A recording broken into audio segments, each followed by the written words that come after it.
మృక్కిన నీకి మృక్కవలే మోక్షము సంగిన నీవ ఈవలెన్ తక్కిన మాటలేమిటికి దాశరథి కరుణాపయోనిధి.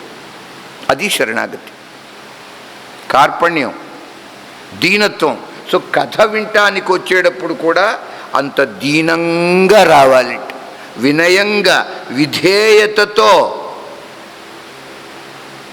అప్పుడు శ్రవణం ఫలిస్తుంది, విన్న మాట. ఐదవది ఇది దీనభావం. ఎంత దైన్యము మనలో ఉంటే అంత ఎక్కువగా భగవంతుడు మనల్ని దగ్గరికి తీసుకుంటాడు, అంత వేగంగా. దైన్యానికి విరుగుడు అహంకారం. అహంకారం ఉంటే దగ్గరకు రానివ్వడు. ఇది 5వ లక్షణం. 6వ లక్షణము ఆత్మ నివేదనం, ఫైనల్, లాస్ట్ అండ్ ఫైనల్. అంటే బలి చక్రవర్తి వామనునికి చేసినట్టుగా, సమర్పించినట్టుగా తనను తాను భగవంతునికి సమర్పించుకోవటం, తనను తాను.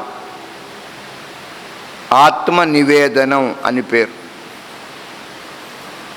ఇది 9 విధములైన భక్తులలో 9వది. శ్రవణం, కీర్తనం, స్మరణం, పాదసేవనం, అర్చనం, వందనం, దాస్యం, సఖ్యం, ఆత్మనివేదనం. 9వ భక్తి ఆత్మనివేదనం. అదే 6వ లక్షణం శరణాగతికి. ఆత్మనిక్షేప అని కూడా అంటారు. ఈ 9 లక్షణాలు సమగ్రంగా ఉంటే అది శరణాగతి.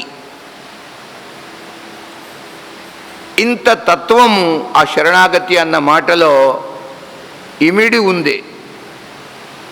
సో శబ్దము సమగ్రంగా తెలియాలి, తెలుసుకోవాలి. అంతే శ్రవణం. శ్రవణంలో తప్ప ఈ విషయాలు తెలియవుండే ఇతరత్ర. అందు గొప్పది శ్రవణం. తర్వాత మననం. ఈ శ్రవణ మననాలు నిధిధ్యాసకి దారితీస్తాయి.